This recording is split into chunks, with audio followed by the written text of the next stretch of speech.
Celephaïs by H.P. Lovecraft, narrated by Peter Coates. In a dream, Kuranes saw the city in the valley, and the sea-coast beyond, and the snowy peak overlooking the sea, and the gaily painted galleys that sail out of the harbour toward the distant regions where the sea meets the sky.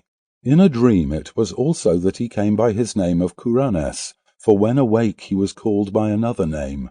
Perhaps it was natural for him to dream a new name, for he was the last of his family, and alone among the indifferent millions of London, so there were not many to speak to him and remind him who he had been.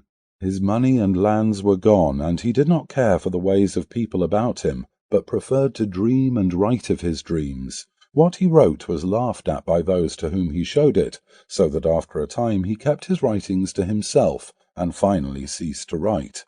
The more he withdrew from the world about him, the more wonderful became his dreams, and it would have been quite futile to try to describe them on paper. Kuranes was not modern, and did not think like others who wrote.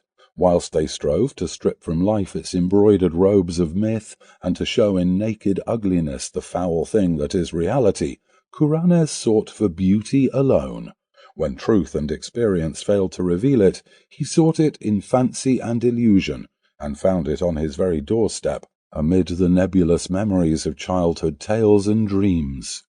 There are not many persons who know what wonders are open to them in the stories and visions of their youth, for when as children we listen and dream, we think but half-formed thoughts, and when as men we try to remember, we are dulled and prosaic with the poison of life.